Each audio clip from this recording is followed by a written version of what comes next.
Baik, malam semuanya. Malam, Pak. Malam, Oke, Pak. baik rekan-rekan, kita coba adakan Vicon ya malam ini, manajemen keuangan 1, topik bahasan bond valuation.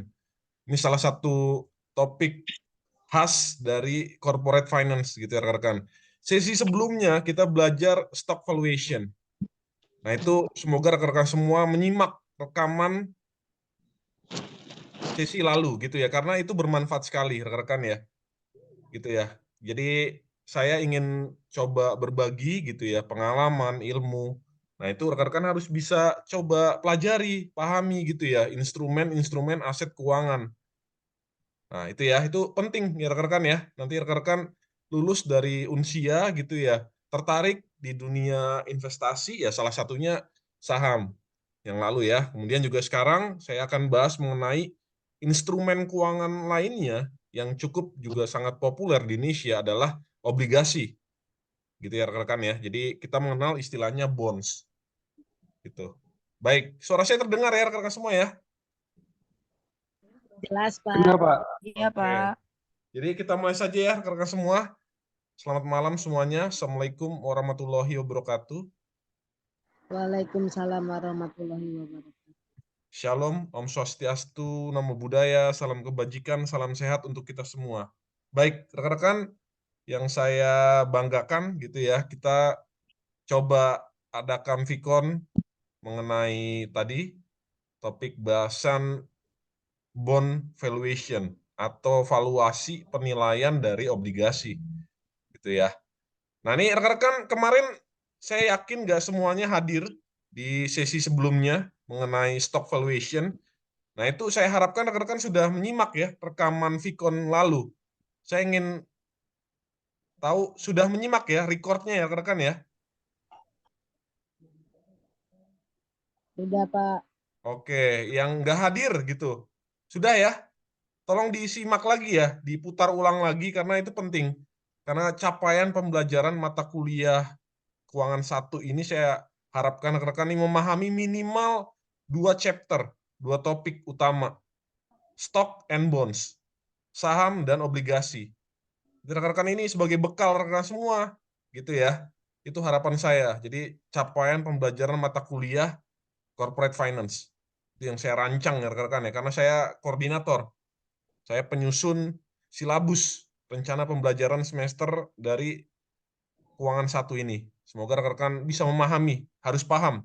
Ya, karena saya coba berikan materi peer teaching yang lalu tuh mengenai penilaian saham itu bagus sekali karena saya coba implementatif, saya aplikasikan pengalaman saya juga sehingga rekan-rekan ini bisa memahami secara lebih sederhana gitu ya. Meskipun kita tahu namanya kita investasi pada aset keuangan itu kita tidak bisa namanya menghindari sebuah resiko. Karena kan aset keuangan gitu, underlying aset di dalamnya, aset turunannya.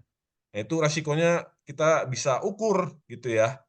Jadi meskipun aset keuangan itu resikonya tinggi, tapi juga kita dengan mempelajari secara fundamental, teknikal, itu kita bisa menghitung, mengestimasi, memforecast, meramalkan return yang bisa kita harapkan, gitu ya, expected return. Jadi rekan-rekan pelajari. Saya juga sudah sampaikan pendekatan kemarin CAPM, rekan bisa pelajari semua. Oke, kita lanjut dulu karena sudah saya rekam ya, rekan ya. Oke, sudah tampil ya rekan-rekan semua ya. Sudah, Pak. Sudah, Pak. Oke, saya sudah sangat rutin ya rekan-rekan mengadakan Vicon ya. After meet saja saya sudah mendampingi kurang lebih 3-4 kali lah keuangan. Before meet juga saya juga rutin gitu ya. Artinya mata kuliah ini saya rancang memang saya harus mendampingi, menambahkan mengenai kasus-kasus yang ada juga gitu ya. Oke, saya coba masuk pada pembahasan mengenai secara terminologi ya, apa itu bonds, obligasi gitu ya. Jadi secara simpel, obligasi adalah surat utang berjangka menengah dan panjang gitu ya, yang dikeluarkan oleh emiten perusahaan. Untuk apa Pak Wahyu tujuannya? Dicatat ya rekan-rekan ya. Untuk financing, pendanaan, sama konsepnya seperti saham. Kalau saham itu kan kita namanya unit penyertaan, kepemilikan dari sebuah korporasi, perusahaan. Tapi kalau obligasi itu emiten, perusahaan ingin mencari dana kan, secara eksternal gitu. Dia artinya mengeluarkan surat utangnya. Contohnya apa Pak Wahyu? Kan gitu ya, simpelnya misalnya Jasa Marga. Jasa Marga ingin membangun jalan tol Trans Jawa, gitu ya. Itu nggak mungkin pendanaannya secara internal. Artinya harus eksternal kan? Nah, dia mencari pendanaan tersebut, financing tersebut, funding tersebut itu secara eksternal. Dia issuing the bonds, mengeluarkan namanya surat utang, gitu ya. Jadi kita investor bisa membeli gitu kepemilikannya juga. Sebenarnya sama-sama konsepnya kepemilikan, tapi yang diperjualbelikan ini utangnya, gitu ya.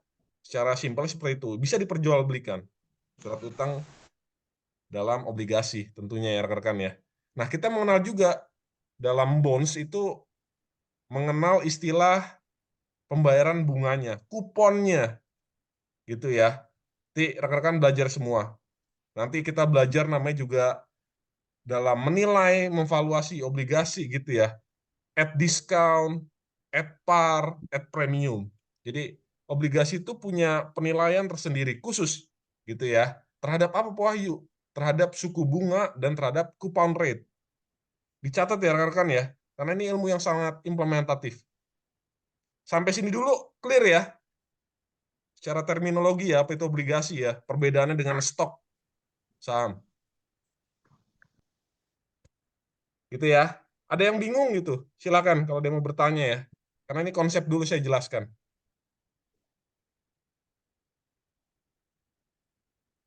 Jangan bingung ya rekan-rekan ya, karena ini saya coba menjelaskan ini, nanti juga harus ada ilustrasinya kan. Jadi tapi saya ingin gitu ya secara konseptual, secara terminologi, rekan-rekan harus paham dulu apa itu bonds. Gitu ya. Oke, kalau tidak ada pertanyaan gitu ya, saya anggap rekan-rekan clear secara konsep ya obligasi. Oke, kita lanjut. Ini sudah tampil semua rekan-rekan ya. Sudah, Pak. Sudah, Pak. Sudah. Kita Sudah, lihat. Pak. Kalau rekan perhatikan, kita coba elaborasi ya dengan diskusi-diskusi, diskursus yang ada gitu ya, terkait misalnya debat cawapres lalu. Ya, kalau rekan perhatikan gitu, green economy, ya kan? Apalagi greenflation. Itu mereka tuh para cawapres, saya tidak menyebutkan nama ya, saya juga tidak ada tendensi untuk mendukung ataupun tidak gitu ya, tapi saya ingin mengajarkan gitu, kalau dia ingin coba masuk pada konseptual mengenai apa itu green economic, kuliah dulu deh 3 SKS sama saya gitu ya. Karena ini kita bicara ekonomi yang ada gitu ya, perkembangan ekonomi yang ada di dunia saat ini. Nah, ini perlu ada pemahaman konsep gitu ya. Dia nggak bisa ujuk-ujuk cari di Google apa itu green economy. Kuliah dulu deh manajemen keuangan 1. Betul nggak rekan-rekan? Betul, Pak. Nah, ini Betul, ya. betul tuh, Pak. Jangan ngaco mereka itu ya. Jadi kita belajar dulu pelan-pelan rekan. Ini saya ada carikan infografis. Negara G20 berlomba rilis obligasi hijau. Kita lihat rekan-rekan peringkat Indonesia secara pendanaan ya. Kalau dikatakan kita ingin coba setara gitu, menerapkan konsep ramah lingkungan, green economy, lihat peringkat Indonesia peringkat keberapa tuh? Nilainya berapa tuh? 6,4, Pak. Nah, gimana itu rekan-rekan? Nggak usah terlalu jauh kita mikirin apa itu green economy, greenflation. Udah, kita bicara pada pendanaan hijau melalui obligasi gitu. Karena kan obligasi itu kan korporasi bisa masuk, negara juga bisa masuk. Kan surat utang yang dipermainkan gitu ya, diperjualbelikan. Tapi kita lihat, ini data yang dirilis ya. Saya coba cari beberapa sumber gitu ya, yang saya rasa cukup bagus. Jadi kita baca nih, pendanaan hijau, green financing, atau investasi proyek pembangunan berkelanjutan. Green economy salah satunya lah ya. Adalah salah satu isu yang dibahas KTT G20 20 di Bali yang lalu, belum lama ya, 2023. Nah, itu kalau kita lihat Amerika Serikat aja 303 miliar US dollar loh. Kita 6,4 gitu. Ini kan dalam satuan miliar US dollar. Nah, ini kita mesti clear dulu. Lihat, itu perbedaannya sangat jomplang ya rekan-rekan ya. Jomplang gitu. Nggak bisa kita katakan kita itu pengen bicara ekonomi berkelanjutan gitu. Kalau dari sisi pendanaan saja, nah ini kan pendanaan untuk infrastruktur. Kan tadi saya sampaikan, seperti jasa marga contohnya. Nah, kita kan bagian dari G20, negara berkembang gitu, maju berkembang. Tapi dari 20 negara kita lihat miris sekali Indonesia tuh. Ya.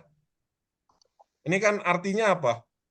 Ya, kita memang masih sangat lemah terhadap konsep pendanaan itu sendiri. Karena kita mengandalkan, ya mau nggak mau ya bantuan pertolongan negara lain gitu. Nah, ini yang jadi perhatian kita semua ya rekan-rekan ya. Kita bicara ini, obligasi itu kan sekali lagi ada bond obligation itu gitu ya rekan-rekan ya. Itu bisa berupa obligasi negara, surat utang negara, ada obligasi korporasi yang dibagi lagi menjadi obligasi biasanya dari BUMN atau BUMS swasta. Jadi kita jelaskan ya jenis-jenis obligasi itu juga turunannya. Nah, ini memang sangat miris gitu rekan-rekan ya kalau kita bicara apa itu green economic gitu. Belajar dulu deh green financing itu gimana. Jadi saya ajari ya rumus-rumus yang menghitung, kita ingin menilai gitu, memvaluasi nilai obligasi korporasi terutama. Saya bicara obligasi korporasi ya. Nanti contoh-contohnya. Karena nanti obligasi negara juga ya diperjualbelikan juga, perhitungannya kurang lebih sama gitu ya. Karena kan unsurnya sama, indikatornya sama. Di situ ada yield, di situ ada YTM, yield to maturity gitu ya, ada coupon, ada bunganya, kita harus hitung. Itu rekan-rekan ya. Nah, itu harus clear dulu di situ. Nah, ini obligasi, hal-hal yang perlu diperhatikan gitu ya. Pertama, tadi saya singgung mengenai indikator kalau kita ingin memvaluasi sebuah surat utang yang namanya obligasi. Pertama ada bunga obligasi yang sifatnya itu tetap fix gitu ya. Kemudian ada mengambang, floating, dan percampuran, mix and floating gitu ya. Kemudian harus di rating, mengetahui peringkat dari kondisi perusahaan yang mengeluarkan obligasi. Tadi emiten selaku perusahaan itu mengisut gitu ya, mengeluarkan namanya surat utang obligasi. Kemudian hal-hal yang diperhatikan lagi gitu ya. Yang ketiga, jaminan saat perjanjian awal pembelian obligasi. Jadi obligasi ya bentuknya kontrak gitu ya, skrip gitu ya, perjanjian. Kemudian ini juga yang 4, catatan mengenai obligasi ini sekarang ini rekan-rekan, karena saya juga praktisi, saya punya investasi di obligasi gitu ya. Sukor Invest. Kalau rekan tahu Sukor Invest, ada yang pernah dengar nggak? Sukor Invest. Ada? Wah, nggak pernah ya investasi. Belum, Pak. Nanti cari tahu apa itu Sukor Invest ya. Nih, saya ketik nih di kolom chat. Ya, cari tahu ya rekan-rekan ya. Bisa ya? Bisa, Pak. Baik, Pak. No. Itu double C-nya kebanyakan ya. Sukor.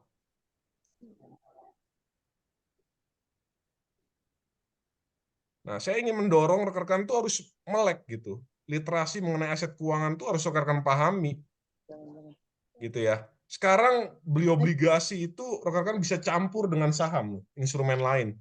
Misalnya dengan reksadana. Kan gitu. Dalam reksadana, portfolio kita dikelola oleh namanya manajer investasi, MI, gitu ya. Jadi MI punya wewenang untuk mengelola. Dia ingin menanamkan aset uang rekan-rekan semua itu pada aset saham, obligasi, atau money market, pasar uang, gitu ya. Saya biasanya proporsi saya gitu ya.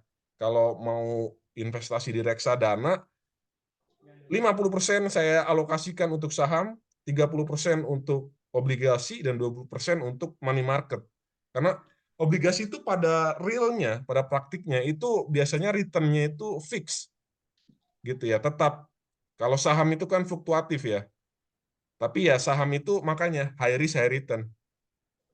Resikonya tinggi, tapi return yang bisa kita dapatkan juga tinggi.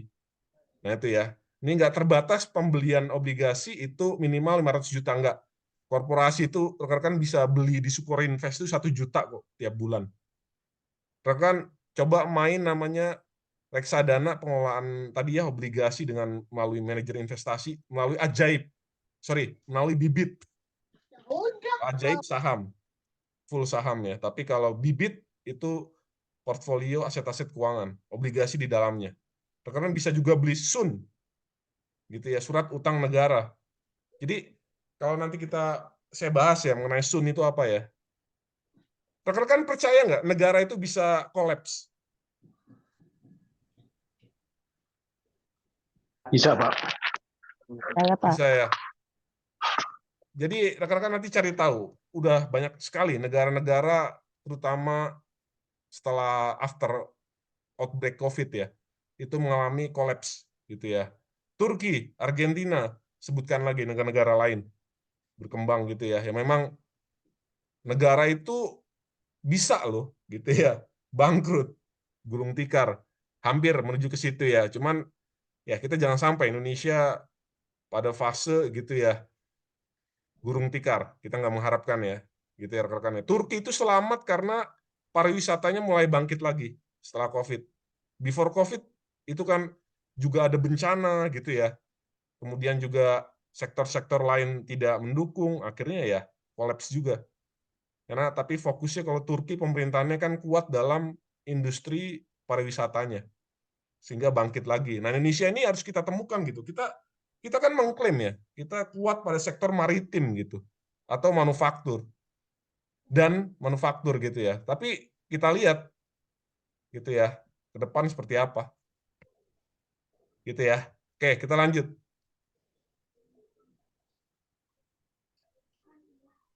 Resiko dalam berinvestasi obligasi. Tentunya kita bicara aset and underlying asset. Aset beserta turunannya. Gitu ya rekan-rekan ya. Jadi rekan-rekan harus paham dulu nih mengenai resiko gitu ya kalau kita berinvestasi pada aset keuangan. Pertama, resiko bunga dan nominal tidak terbayar, default risk, gagal bayar. Ini resiko yang ditanggung oleh emiten perusahaan. Kemudian terkait liquidity risk. Jadi obligasi itu sudah dijual kembali. Gitu ya rekan-rekan ya. Kemudian resiko harga pasar obligasi turun karena kenaikan suku bunga pasar. Nanti kita belajar interest rate risk. Nah, kemudian kita lanjut pada obligasi, ratingan obligasi gitu ya. Jadi kita dalam menilai performansi gitu ya, obligasi itu sendiri itu ada indikator penilaiannya dengan rating gitu. Di Indonesia sendiri ratingan obligasi itu dilakukan oleh namanya Pevindo. Gitu ya. Karena nanti cari tahu apa itu Pevindo. Jadi rating obligasi kita bahas dulu. Sebagai alat untuk mengukur kemampuan dan keinginan emiten untuk membayar bunga ke pound gitu ya dan pokok pinjaman secara tepat waktu sesuai dengan kondisi perusahaan. Peringkat obligasi dikeluarkan oleh lembaga independen yang secara khusus bertugas untuk memberikan peringkat kan yang diterbitkan oleh emiten perusahaan misalnya Pevindo. Di Indonesia Pevindo kita mengenal ya. Nah ini contoh rating dengan status kreditnya. Jadi obligasi itu diberikan rating gitu ya rekan-rekan ya. Apakah performansinya itu baik gitu ya, excellent itu triple A istilahnya. Kemudian ada double A itu very good dan E itu ada good. Triple B adequate gitu ya, cukup gitu ya. Kemudian double B and triple C junk. Ini spekulatif, buruk dan D default. Nah, ini kalau rekan-rekan ingin membaca statusnya, rekan-rekan cek rating di Pevindo. Status kreditnya gitu ya. Nah, ini kalau untuk rating obligasi secara internasional gitu ya. Kita mengenal beberapa agencies gitu ya dalam melakukan rating obligasi ini bonds. Jadi ada S&P, Standard and Poor's. Biasanya melalui indikatornya gitu ya, Indonesia Sovereign Credit Rating, triple B. Kemudian ada Fitch Ratings, ada Moody's Investor Services, kemudian ada Japan Credit Rating Agency, dan terakhir Rating Investment Information Incorporate gitu ya, triple B plus gitu ya.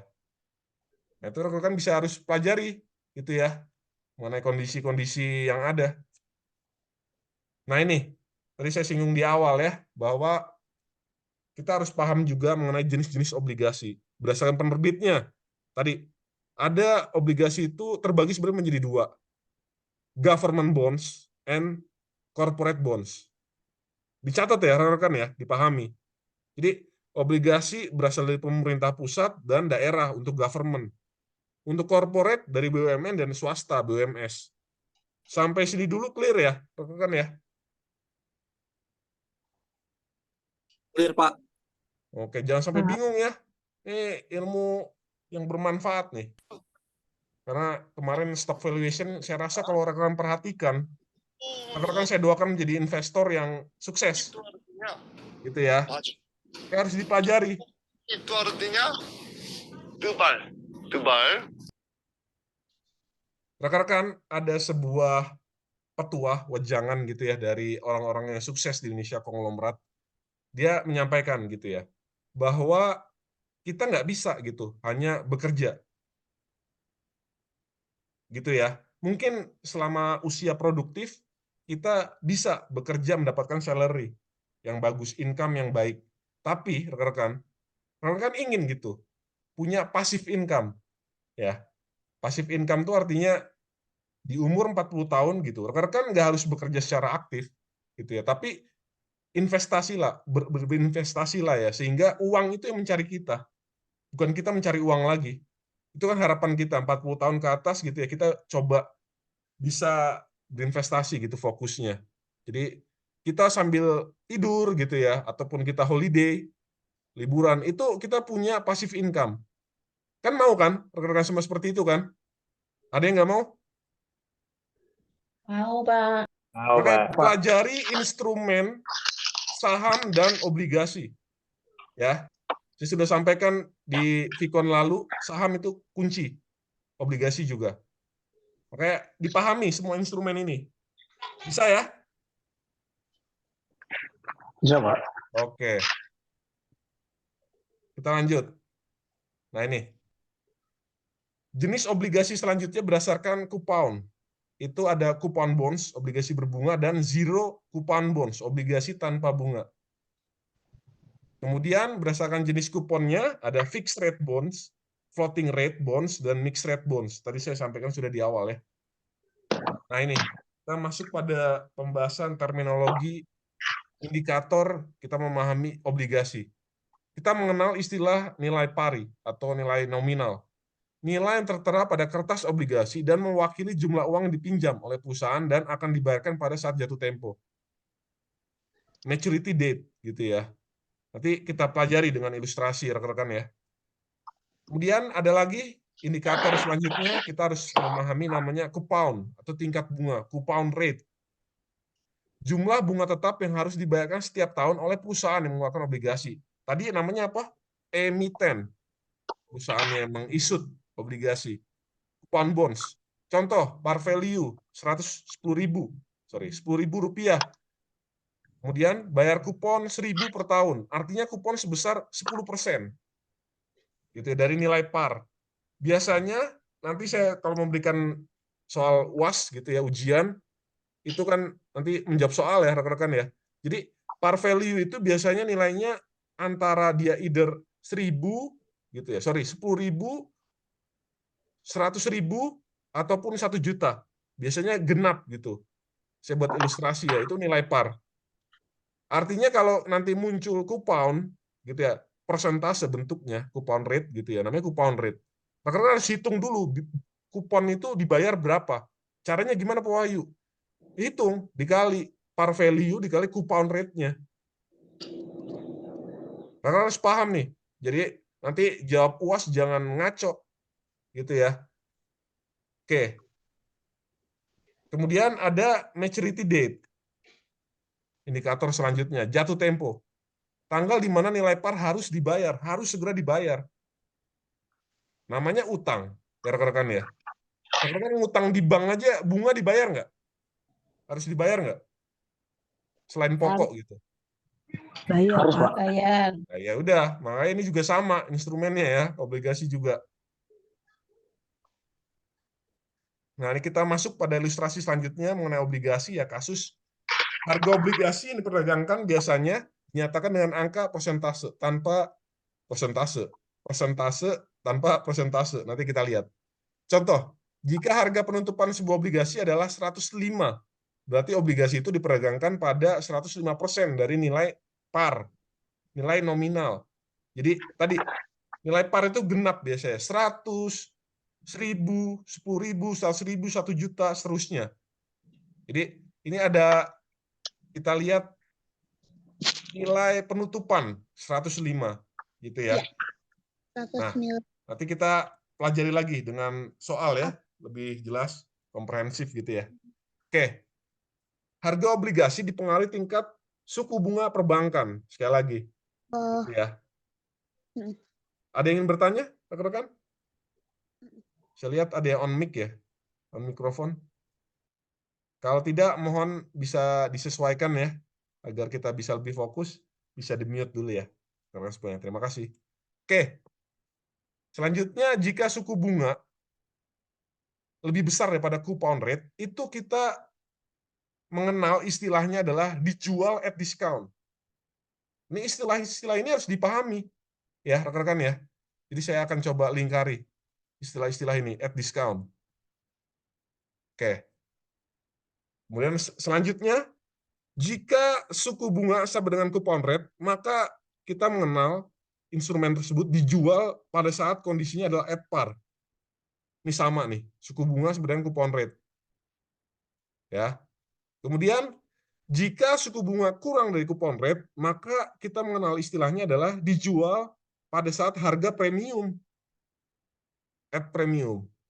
Ya. Ini istilah ini harus rekan-rekan hafali betul, pahami. Saya dulu udah ini harus saya pahami di luar hafalan saya gitu ya, konsep ini gitu.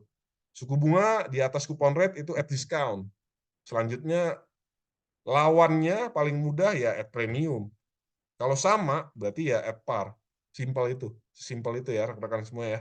Oke. Kita lanjut ya. Pembeli obligasi yang membeli pada harga di bawah nilai pari, nilai nominal, dikatakan membeli obligasi at discount. Tadi penjelasannya ya. Apabila obligasi naik di atas nilai nominalnya, maka dikatakan obligasi dijual at premium. Sedangkan obligasi at par adalah obligasi yang dijual sebesar harga nominalnya. Nah itu ya, kita coba berikan contoh gitu. Apa pendapatan yang akan diperoleh oleh mereka yang berinvestasi dalam obligasi? Lihat contoh berikut gitu ya. Kita membeli sebuah obligasi dengan nilai pari 100 juta. Tadi makanya nilai pari, nilai nominal, intrinsik gitu ya, 100 juta. Dengan harga at discount 90. Biasanya at discount tuh di bawah tuh. Ini dari pari. At premium biasanya di atas. Gimana Pak? At discount 90. At premium gimana? 105. 110. Paham ya rekan-rekan ya? Iya, Pak. Oke, yang lain? Harus paham. Nggak bisa enggak ya. Dipelajari lagi, makanya direview lagi. Di video pembelajaran kan itu saya, pematerinya ya. Narasumbernya, rekan-rekan coba review lagi materinya. Gitu ya. Jadi at discount 90. Jadi kita hitung. At discount artinya dalam bentuk persentase. 90% dari nilai pari. 90% dikali 100 juta, 90 jutanya. Masa jatuh tempo 5 tahun, obligasi tersebut memberikan kupon tetap, berarti fix kupon. 16% per tahun dan dibayarkan setiap tahunnya. Berapa perolehan diterima investor hingga jatuh tempo? Kita ingin hitung gitu. Nah ini, rekan-rekan bisa lihat tuh. Perolehan kupon bunga yakni sebesar 16 juta. Gitu ya. 16 juta kita kali dengan 100 juta. 16% dikali 100 juta. Selama 5 tahun dia berarti memperoleh kupon bunga itu 16 juta. Gitu ya. Pada akhir tahun kelima kita juga memperoleh kembali nilai dari pari obligasi ya ini sebesar 100 juta karena membeli pada harga at discount. Maka terdapat juga keuntungan dari diskonto nilainya 10 juta, selisih dari nilai par dikurangi dengan at discount-nya. Nah, itu nilainya adalah 10 juta selisihnya. Sampai sini dulu, paham ya rekan-rekan semua ya? Ini harus jelas ini. Gitu ya. Ada yang ingin komentar? Silakan. Kita diskusi ya. Ini mudah kok. Nanti ada ilustrasi tambahan Ya, lagi. Pak. Gini, Pak. Berarti kan kalau dia eh, ada ketentuan seperti 16 juta per tahun, contohnya dari angka 16% itu, berarti uang yang kita punya, kita tanamkan di obligasi itu bersifat tertanam ya, Pak, pertahunan untuk dapat per 5 tahun untuk dapat ditarik kembali ya, Pak. Iya, betul. Mas siapa? Farhan ya, cerdas. Iya, Pak. Itu kan makanya istilahnya bunga atau kupon. Ya sama seperti rekan-rekan nabung gitu. Ada pokok, ada bunga. Gitu ya. Ada pokoknya, ada bunganya. Ini sama kuponnya. Jadi 16 juta per tahun selama 5 tahun, berarti bunganya kuponnya itu 16 juta. Gitu ya. Ini ilustrasi karena sekali lagi Iya, Pak. nilai dari kupon bunga itu kan bergantung juga tadi dengan apa? Suku bunga dari bank. Kalau rekan perhatikan slide sebelumnya, makanya perhatikan pergerakan suku bunga di bank. Kita mengenal di bank itu namanya SBDK, suku bunga dasar kredit sebagai acuan, gitu ya. Dari mana sih Pak Wahyu SBDK itu? Kalau kita runtut lagi sejarahnya, itu dari namanya BI 7 Days Reverse Rate Repo, BI Rate, rekan-rekan paham. Yang menentukan ya BI sebagai bank sentral, gitu ya, bank yang punya independensi, yang menentukan tadi BI Rate, 7 Days Reverse Rate Repo, dan juga SBDK. Bank umum harus ikut kebijakan BI. Bank umum itu apa Pak Wahyu? Ada yang bisa bantu saya? Contohnya apa bank umum? Yang menjalankan kebijakan BI ya. Ada? Iya, Pak. Bank umum itu BCA gitu bukan, Pak? Bank Mandiri Betul. termasuk nggak, Pak? Ya, BUMN, bank-bank BUMN ya, bank-bank swasta nasional itu masuk semuanya bank umum. BPR, bank asuransi, pegadaian beda, gitu ya jenisnya. Nah, itu masuk bank umum tuh yang menjalankan kebijakan dari bank sentral, yang menjalankan gitu ya. Oke, makasih ya Mas Farhan, luar biasa pertanyaannya. Oke, kita lanjut. Jadi, perolehan investor selama menyimpan obligasi tersebut hingga jatuh tempo adalah kupon selama 5 tahun ditambah nilai diskontonya. Gitu ya. Kita lanjut lagi. Sebuah obligasi dengan nilai pari 100 juta, harga at discount 85. Masa jatuh tempo 5 tahun. Obligasi tersebut memberikan kupon tetap sebesar 14% per tahun dan dibayarkan setiap tahunnya. Berapa perolehan yang diterima investor hingga jatuh tempo? Ingat ya, kuponnya 14%. Kita harus kalikan dulu tuh. Ya kan? Nilai parinya 100 juta. Kuponnya tadi 14% ya. Kita kalikan dulu. Maka perolehan kupon atau bunga selama 5 tahun for the next 5 years itu 14 millions. Gitu ya. Jadi 14 juta per tahun. Di akhir tahun kelima, memperoleh kembali nilai pari dari obligasi tersebut sebesar 100 juta. Karena membeli pada harga at discount 85%, 85 gitu ya. Maka dikalikan lagi. 85% dikalikan dengan nilai pari 100 juta. Maka keuntungan dari diskontonya adalah 15 juta. Dari mana Pak Wahyu? Selisih. Nilai par dikurangi dengan harga at discount. Sampai sini dulu jelas ya. Jadi nilai diskontonya adalah 15 juta. Paham ya, rekan ya? Permisi, Pak. Itu berarti itu keuntungannya itu flat ya, Pak. Artinya misalnya 14% itu didapat di tahun pertama itu nggak ditambahkan ke ininya, Pak. Ke nominal keseluruhannya. Jadi tahun depannya harusnya dia mengambil 14% dari 114% tahun sebelumnya. Nggak seperti itu ya, Pak? Oh, ini beda konteksnya. Kita ingin menghitung ya. nilai diskontonya.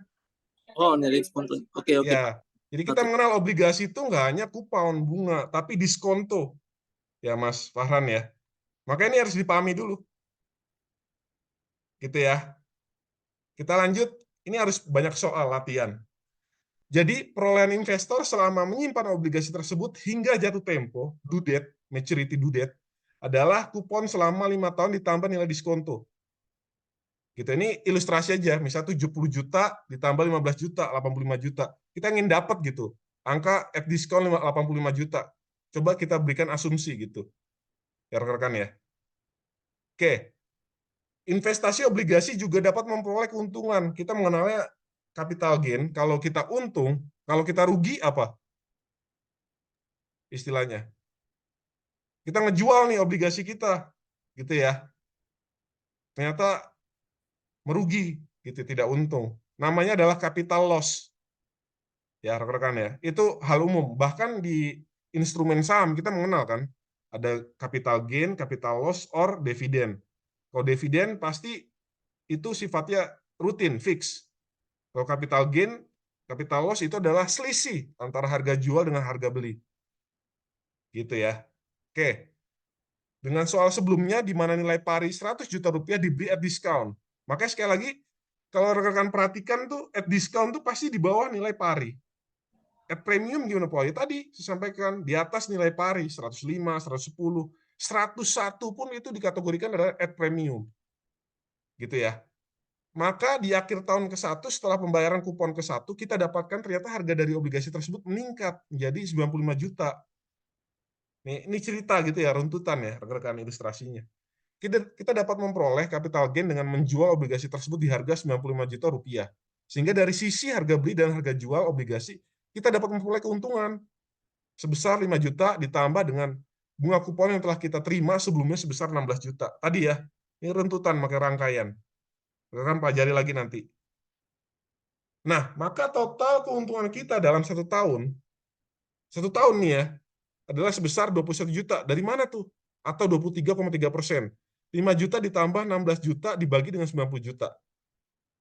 Nah ini, ya rekan-rekan ya.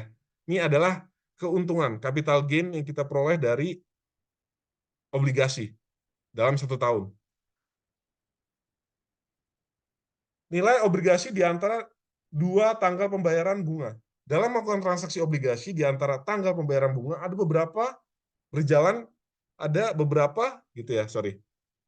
bunga berjalan yang harus diperhitungkan. Jadi pembeli akan membayar dua hal kepada penjual, yaitu harga transaksi dan bunga berjalan obligasi.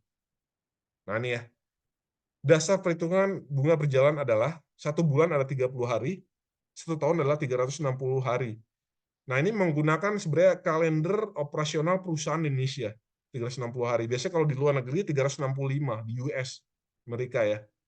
Bunga berjalan dihitung sejak pembayaran kupon terakhir sampai hari transaksi. Hari transaksi tidak dihitung. Ini klausal ya, ketentuan gitu ya dalam memahami soal.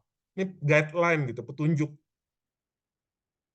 Bunga berjalan dihitung sejak pembayaran kupon terakhir sampai hari transaksi. Diperhatikan nih ya. Hari transaksi tidak dihitung. Bapak Hussein, ini ilustrasi ya, membeli obligasi dengan nilai nominal 1 miliar dari Pak Amir. Kuponnya adalah 15% per tahun, dibayarkan setiap 3 bulan. Setiap 3 bulan. Pembayaran kupon dilakukan setiap tanggal Januari, April, Juli, Oktober.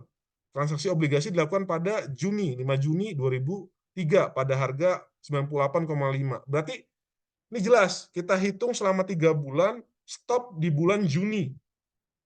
Berarti kita hitung kuponnya ini berarti di tanggal 4 Juni deadline-nya, due date-nya. Berapa nilai yang harus dibayar kepada Pak Amir oleh Bapak Hussein? Lihat tuh. Mulainya April. April nilai 30 hari, Mei 30 hari, Juni tadi. Due date-nya kan 5 Juni. Berarti sebelum itu 4 Juni. Berarti totalnya adalah 64 hari. Maka bunga berjalan adalah, ya sesuaikan rumusnya, 64 hari per 360 ya, menggunakan kalender operasional perusahaan di Indonesia, dikali dengan kuponnya, 15%. Kemudian apalagi Pak Wahyu? Nilai obligasinya, 1 miliar. Maka diperoleh berapa? 26.700.000 rupiah. Ya, ini mudah, makanya dipelajari dulu. Kemudian selanjutnya, nilai yang harus dibayarkan oleh Bapak Hussein, ini harga jual atau belinya ya, 98,5% kita kali dengan nilai obligasinya, itu ya, 985 juta, kita kurangi dengan kita tambahkan dengan bunga berjalannya. Tadi, ini adalah bunga berjalannya kan. Maka diperoleh tuh. Ini ibaratnya rekan-rekan kayak nabung. Ada pokok, ada bunganya. Kan gitu. Nabung di tabungan, di bank gitu ya, bank umum. Kan diperoleh, lihat tuh rekan-rekan. 1.011.700.000 rupiah. Ya, lumayan. Nah, ini selanjutnya juga sama. Rekan-rekan pahami. Saya tidak ingin coba ulas, rumusnya sama. Di video saya juga sudah sampaikan, jadi tolong direview kembali video. Saya tidak sebenarnya ingin mengulas lagi gitu ya, tapi saya coba reminding lagi gitu ya. Saya coba merewind kembali ya ingatan ataupun pemahaman rekan-rekan terhadap perhitungan bunga berjalan terutama tadi ya. Kemudian penilaian harga wajar obligasi tanpa bunga. Jadi ini rumusnya dalam menilai harga wajar obligasi tanpa bunga. Present value dari obligasi gitu. Tadi saya singgung mengenai YTM, yield to maturity. Pendapatan yang diterima investor jika ia memegang obligasi hingga masa jatuh tempo. YTM namanya rekan-rekan ya. Jadi rumus menilai harga wajar obligasi tanpa bunga adalah PV sama dengan par dibagi dengan 1 plus R pangkat dari jumlah periodenya, T-nya. Par adalah nilai nominal. R menunjuk pada tingkat return yang diminta atau YTM. R itu YTM ya, rekan-rekan ya. Oke, kita masuk contoh ilustrasi ya. Sebuah obligasi tak berbunga bernilai nominal 500 juta rupiah jatuh tempo pada 4 tahun. Tentukan harga wajar obligasi jika investor mengharapkan yield sebesar 12%. Ya kita hitung dengan rumus tadi. Mudah ya. Nilai par, periode sudah ada, maka kita ingin hitung present value-nya. Masukin semua ya. Sekitar kita hitung gitu ya, selama 4 tahun berarti ya. 4 tahunnya jatuh tempo. Kan dia YTM, dia memegang kupon hingga jatuh tempo konsepnya. R atau YTM. Jadi 12%, pangkat 4. Dihitung dulu. Rekan-rekan, dalam menyelesaikan soal seperti ini, kalau rekan-rekan masih menggunakan kalkulator yang sifatnya bukan saintifik ya, kalkulator biasa gitu ya, saya mohon rekan-rekan nih, rekan-rekan sudah lulus matematika ekonomi bisnis ya, jadi rekan-rekan harus hitung ini dulu, yang di bawah. 1 ditambah 12%, pangkat 4. Hasilnya berapa? Ya, kalau rekan-rekan masih menggunakan kalkulator standar gitu ya, normal, ya dibagi aja 500 juta atau 500.000 dibagi dengan hasilnya ini. Gitu ya. Ini saya coba sampaikan karena ada beberapa mahasiswa yang menghitung ini pun salah gitu biasanya. Saya tidak ingin terulang gitu. Rekan-rekan hitung dulu aja yang di bawah. Disimpan gitu ya. Berarti 500.000 dibagi 500 juta dibagi dengan hasilnya ini. Gitu ya. Ini harus bisa rekan-rekan semua. Kita peroleh angkanya adalah 317.759.039,2 rupiah. Gitu ya. Oke, kita lanjut. Penilaian harga wajar obligasi berbunga tadi tanpa bunga ya. Harga suatu obligasi adalah present value dari semua aliran kas yang dihasilkan oleh obligasi tersebut, yaitu kupon dan nilai par pada tingkat return yang diminta. Nah, ini rumusnya. Rumus penilaian harga wajar obligasi berbunga agak sedikit lebih complicated karena kita ingin menghitung kupon plus par di ujung. Gitu ya. Nah, ini present value kupon per 1 plus YTM atau tingkat return yang diminta kita sesuaikan dengan periodenya, berarti pangkat waktunya gitu ya. Hingga rekan-rekan menghitung di ujung kupon plus parnya dulu dibagi dengan 1 plus R pangkat T. Gitu ya. Warning, sedikit catatan ya. Catatan kaki. Coupon rate bukan the discount rate gitu ya, yang dipakai dalam perhitungan present value. Coupon rate hanya memberitahu kita beberapa aliran kas yang akan dihasilkan obligasi, karena coupon rate ditulis dalam persentase. Kesalahan ini sering terjadi. Nah nih, example. Nanti soal ini keluar nih ya, dicatat ya rekan-rekan, soal UAS nih. What is the price of 6.5% annual coupon bond with a $1,000 ya, face value, which matures in 3 years. Assume a required return of 3.9%. Kita hitung dulu kuponnya. Coba, saya ingin tahu present value. 65 dapat dari mana itu? Ada yang bisa bantu saya? Ini kalau benar dapat balon ya. Ada? Gunakan rumus tadi. Dari annual coupon bonds-nya, Pak, dikalikan. Oke, Mas siapa tadi yang jawab ya? Farhan, Pak. Oh ya, Mas Farhan ya. Ya betul, pintar. Luar biasa Mas Farhan ya. Jadi betul, kita ingin hitung dulu gitu ya, CPN, kuponnya. Jadi dari annual coupon bond, 6,5% kita kali dengan face value atau par value. Oh ya, istilah baru lagi.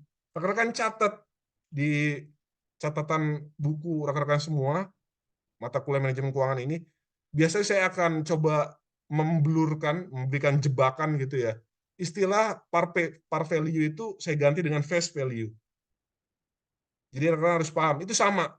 Nilai par, nilai nominal, intrinsik, itu adalah face value dari obligasi.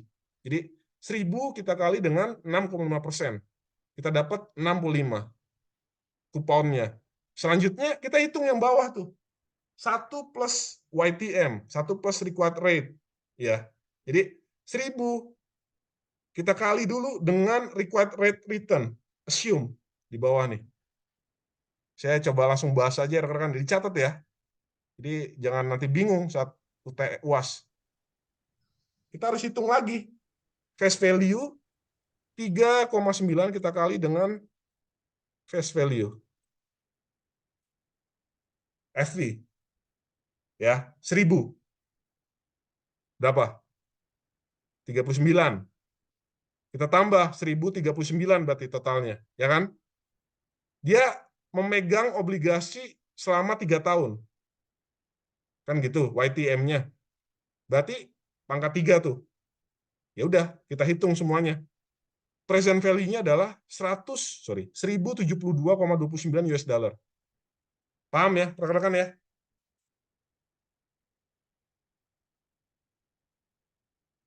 Ada yang kesulitan? Harus bisa ya.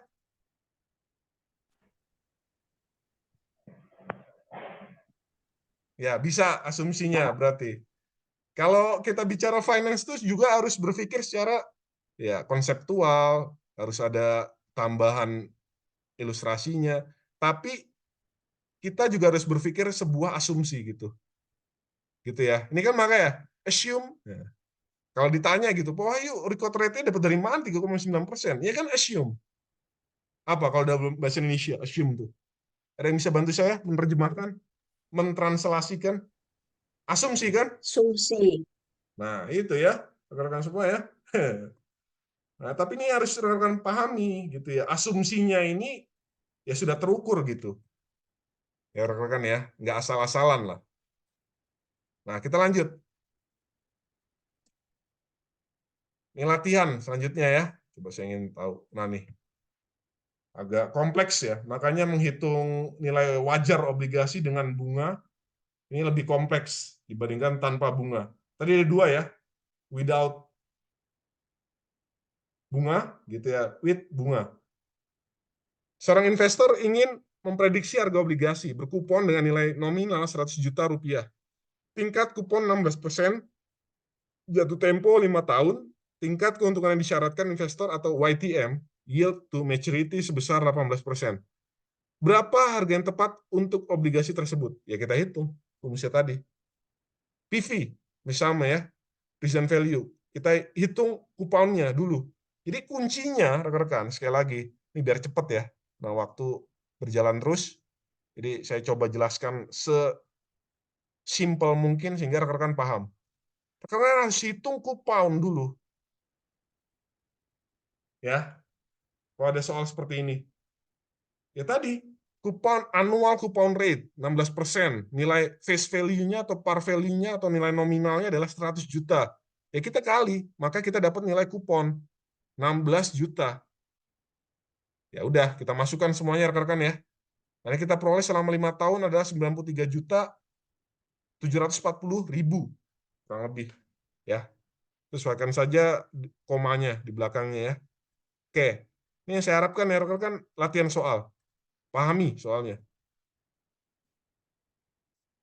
Kemudian kita masuk pada istilah-istilah, ini jadi rangkuman ya, summary-nya. Yield obligasi, bond yield kita mengenal istilahnya. Ada current yield, ada YTM, yield to maturity, dan rate of return. Current yield, pembayaran kupon tahunan dibagi dengan harga obligasi. YTM, yield to maturity, tingkat bunga di mana present value, nilai sekarang, dan dari pembayaran obligasi sama dengan harga obligasi. Atau rate of return, yang diharapkan apabila pemilik obligasi memegang terus sampai obligasi jatuh tempo. Atau ya YTM dengan rate of return sama. Nah ini, calculating yield to maturity, YTM equal to R gitu ya, rate of return. If you are given the price of bond, present value, and the coupon rate, the yield to maturity can be found by solving for R gitu ya. Present value rumusnya tadi ya. Kita hitung dulu. Nah, di ujungnya harus ada kupon plus par-nya dulu sebagai akumulatif gitu ya, akumulasi. Dengan contoh ya rekan-rekan ya. Bond yield. What is the YTM of 6.5% annual coupon bond with $1,000 face value which matures in 3 years? The market price of the bond is 1,072 gitu ya. Rekan-rekan hitung selanjutnya present value untuk 3 tahun. Ya hitung dulu tadi kuponnya. 65% dikali dengan face value. Ya, 65. Disesuaikan aja rate-nya ya. Tadi 1072, 9 gitu ya. Kita hitung semuanya. Nah, ini YTM itu kita ingin menghitung R-nya. Jadi kita sudah tahu market price of the bond 1072 ini. Nah, maka kita harus hitung YTM. Caranya dengan apa, Pak Wahyu? Nah, ini. Ya. Agak kompleks ya. Cara lain menghitung YTM. Kupon ditambah maturity value atau par value dikurangi dari present value obligasi sekarang gitu ya, dibagi dengan N, lama waktu obligasi jatuh tempo, dibagi dengan maturity value ditambah present value harga obligasi sekarang bagi 2. Ini rumusnya. Kita ingin menghitung R. Jadi soalnya jebakan gitu. Nanti suatu saat saya tanya nih, R-nya gimana nih? Atau YTM, required rate of return ya, atau YTM, yield to maturity. Dihitung, ya rekan-rekan ya, menghitung YTM. Nah nih, menghitung YTM dengan rumus. Carilah YTM dari obligasi dengan nilai par sebesar $1.000. Harga pasar sekarang adalah $761. Jangka waktu obligasi tersebut ada 12 tahun. Kupon dari obligasi ini sebesar 8% per tahun. Ya, kita masukkan semua tuh angkanya. Semuanya sudah ada, terstate di dalam soal. Karena harus bisa. Jangan salah, jangan keliru ya. Ini mudah. Nilai ada 11,35%. Berarti YTM di sini adalah 11,3. Rekan harus membuktikan apakah betul nih hasilnya 1072,29. Hitung. Saya tidak ingin menghitung ya. Ya rekan-rekan semua latihan soal. Apakah betul hasilnya segini? Ya Pak, sama pasti hasilnya betul. Kan sudah kita hitung secara rumus ya YTM. Nah, ini juga sama. Rekan latihan lah ya. Nah, itu ya untuk bond valuation. Jadi semoga rekan-rekan nih paham minimal secara konsep lah. Minimal masalah instrumen lah gitu ya. Jadi terkait perhitungan kasus-kasus ilustrasi ya rekan-rekan harus latihan example tadi itu. Tapi pada prinsipnya saya coba ingin transfer knowledge saya mengenai pemahaman secara aplikatif gitu ya. Obligasi itu seperti itu. Ini adalah salah satu underlying aset. Aset keuangan, aset untuk investasi ya. Obligasi selain stok, saya ingin perkenalkan ya. Sebenarnya di sesi 15 saya ingin coba sampaikan dengan reksadana ya. Tapi setelah saya lihat, saya review, sebaiknya cukup. Jadi saya memperkenalkan aset keuangan itu 2, obligasi dan saham. Jadi nanti di sesi selanjutnya saya ingin mereview kembali saja persiapan UAS. Saya berikan kisi-kisi juga gitu ya rekan-rekan ya. Kan kita sepakat UAS bentuknya adalah soal pertanyaan. Kasus-kasus gitu ya. Konseptual misalnya 30%, 70%-nya adalah perhitungan. Hitung gitu ya. Rekan-rekan bisa jawab UAS itu dengan Excel. Excel lebih baik gitu ya dibandingkan rekan menghitung secara manual kalkulator gitu. Saya mengharapkan rekan-rekan menguasai Excel lah ya. Belajar tutorial YouTube gitu ya. Jadi kalau belajar YouTube itu jangan cuma lihat food vlogger gitu ya. Belajar memahami, menguasai Excel ya. Itu saya titip untuk rekan-rekan semua ya. Cari waktu gitu ya belajar Excel. Rekan-rekan nanti kalau ingin bekerja gitu ya, bagi yang belum bekerja, itu minimal requirement-nya, syaratnya itu kan juga rekan-rekan diminta gitu, menguasai Excel enggak? Itu penting gitu ya rekan-rekan ya. Nah itu ya, terkait sesi kali ini semoga bermanfaat. Saya ingin coba buka forum diskusi, minimal 1 pertanyaan lah ya. Silakan, kalau ada rekan-rekan ya.